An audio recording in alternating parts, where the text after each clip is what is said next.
50 জন খানিক ছিল, কিছু নারীও ছিল।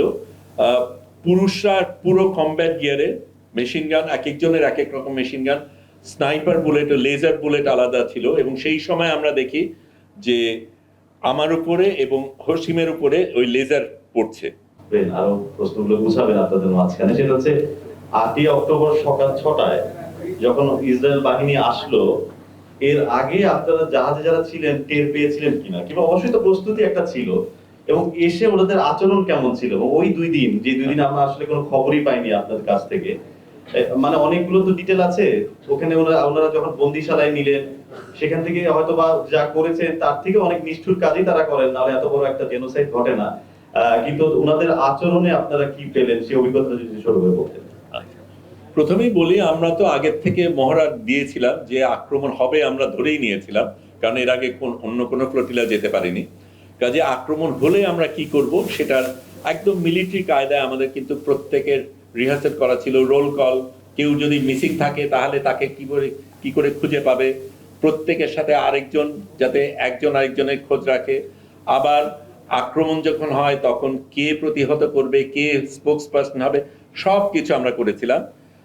একটা জিনিস তার বাইরে ঠিক ছিল যে আমি এবং আরেকজন হসিম নামে আরেকজন সাংবাদিক, আমরা দুজন শেষ মুহূর্ত পর্যন্ত ফিল্মিং করব, যাতে নাকি আমরা এই তথ্যটা দিতে পারি। সেটার কারণে আমাদের বিশেষ একটা জায়গায় থাকতে হয়েছে যেখানে আমরা ইন্টারনেট সিগন্যালটা পাবো, আমরা লাইভ দেব। কারণ আমরা এটাও জানতাম যে আমাদের যখন আমাদের নৌকায় এসে যাবে তখন আমরা কিন্তু আমাদের ফোন, ল্যাপটপ সমুদ্রে ফেলে দেব, কারণ এর মধ্যে অনেক তথ্য আছে যেগুলি তাদের হাতে গেলে অন্যদের বিপদ হতে পারে। সেই কারণে আমরা আগেই সিদ্ধান্ত নিয়েছিলাম, কিন্তু একেবারে শেষ মুহূর্ত পর্যন্ত যাতে ফিল্মিং করতে পারি সেই কারণে আমরা একদম নিজেরা আগে গবেষণা করে কোন জায়গায় সবচেয়ে বেশি সিগন্যাল পাওয়া যায় সেরকম জায়গায় ছিলাম। কাজে আমি এবং হোসেন, ও সে ডান দিকে আমি বাদিকে, এরকম ভাবে আমরা অবস্থান নিচ্ছিলাম। তো আমরা শুয়ে আছি, এটা তার আগের রাতে অনেক রাত পর্যন্ত আমাদের আপলোড করতে হয়েছে, কারণ আমরা জানি যে সেই রাতে হয়তো আক্রমণ হতে পারে।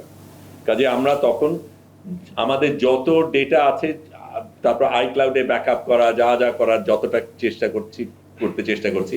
কাজে অনেক পর্যন্ত জেগে 3টার দিকে ঘুমাতে গেছি। এবং এটাও বলা দরকার, আমাদের কিন্তু শোবার জায়গা ছিল না, কারণ এটাও একটা মজার জিনিস যে অনেক ধরনের বৈষম্য তো হয়, এমনকি ফ্লোটিলার ক্ষেত্রেও বৈষম্য হয়। সেটা কিরকম? কারণ আমরা তো ফ্লোটিলায় যাওয়ার আগে ইটালি ছাড়বো, ইটালি ছাড়ার আগে ইটালির ইমিগ্রেশন রয়েছে। সাংবাদিক হিসাবে আমাকে সবচেয়ে আগে দেওয়া হয়েছিল নাম দেওয়া টাওয়া ইত্যাদি। কাজে আমি একেবারে আগে যে ঠিক জায়গা বেছে নেব ঠিক করা হলো। তারপরে শুনতে পারলাম ইউরোপিয়ানরা আগে যাবে, তারপরে মার্কিনিরা যাবে। আমি বাংলাদেশি হিসেবে সবচাইতে পরে উঠলাম, এবং যতক্ষণে আমি উঠেছি ততক্ষণে শোবার জায়গা নাই, মাটিতেও মেঝেতেও শোবার জায়গা নেই। কাজে আমি যেখান থেকে আমরা ব্রডকাস্ট করি ওইখানে স্লিপিং ব্যাগ বসিয়েই করেছি, তাতে সুবিধা হয়েছে।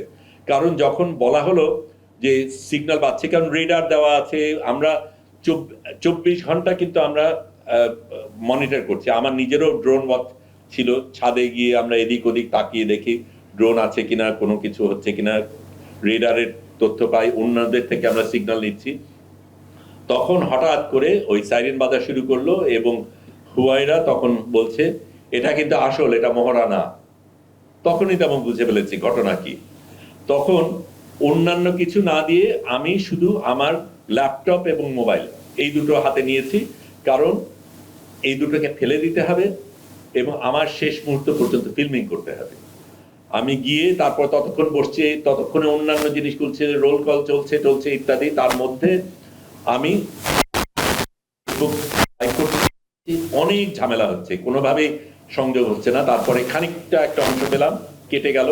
তারপরে একটা ছোট্ট অংশ পেলাম, যখন ওই নৌকাগুলি দূরে অন্ধকারের মধ্যে দেখানো যাচ্ছে গেল, আমি বুঝলাম যে ওপরে তখন হেলিকপ্টার বাতাসের কারণে এটার জন্য আমরা প্রস্তুত ছিলাম না। আমরা কজন আসতে পারে, কিভাবে আসতে পারে, আমাদের জাহাজটা অনেক বড় বলে তল থেকে না এসে হেলিকপ্টার থেকে আসার সম্ভাবনা সেটা জানতাম। কিন্তু হেলিকপ্টার আসলে এরকম ভাবে বাতাস, পানি সবকিছুর একটা ঝড় তৈরি হবে, সেটা আমাদের হয়তো হিসাবে ভুল ছিল। তার মধ্যেই কাজ করতে হয়েছে। ও যখন দেখি যে একেবারে বন্দুক নিয়ে নৌকায় জাহাজে নেমে গেছে উপরের ডেকে, তখনই আমি আমার মোবাইল ফোন এবং ল্যাপটপটা আরেকজনকে দিয়েছিলাম, কারণ আমার দুটো করতে গিয়ে ভুল হয়ে যেতে পারে। আরেকজনকে ইনস্ট্রাকশন দিয়েছিলাম, আমার মোবাইল ফোন পড়ার সাথে সাথে তুমি ল্যাপটপটা ফেলে দেবে। মাত্র 1 সপ্তাহ আগে মোবাইল ফোনটা কেনা, কাজে একটু আফসোস ছিল। যাই হোক, সেটা ভিন্ন কথা। কিন্তু ওই পরিস্থিতিটা হলো। তারপরে এরা যখন নামলো, আমি গুনেছি 39 পর্যন্ত, কিন্তু আমার অনুমান 50 জন খানিক ছিল। আমি একেবারে এক এক করে যত গুনতে পেরেছি গুনেছি। 50 জন খানিক ছিল, কিছু নারীও ছিল। পুরুষরা পুরো কমব্যাট গিয়ারে, মেশিন গান, এক একজনের এক এক রকম মেশিন গান, স্নাইপার বুলেট ও লেজার বুলেট আলাদা ছিল। এবং সেই সময় আমরা দেখি যে আমার উপরে এবং হসিমের উপরে ওই লেজার পড়ছে। কাজেই ঠিক মোবাইল ফোন ফেলে দেওয়ার আগের ঘটনা বলছি, লেজার ফোন কিন্তু আমাদের একদম কপালের উপর টার্গেট করা। তাড়াতাড়ি ফেলে দিলাম। তারপরে এটা ভয় দেখানোর জন্য করে কিনা সেটা জানি না, কিন্তু পড়েছে। তো যাই হোক, ওই জায়গায় ওটা করার পরে পরে আমরা দেখলাম যে যারা মানে পুরুষ যারা ছিল, প্রত্যেকের কাছে বিভিন্ন ধরনের মেশিন গান, এক একজনের কাছে সাইলেন্সার আলা, আবার স্নাইপার আলা, প্রত্যেকটার উপরে সাইট আছে। তারপরে বেশ কয়েকজনের মাথার উপরে গোপ্রো, নাইট ভিশন, বাইনোকুলার এবং বিভিন্ন ধরনের প্যাডিং। তারপরে এখানে ওই গ্রেনেডের মতন এক ধরনের জিনিস। আবার একজনের ক্ষেত্রে দেখলাম যে গোলাপি রঙের টিউব, তার মধ্যে কি আছে আমরা জানি না। এই ধরনের অনেক কিছু আছে।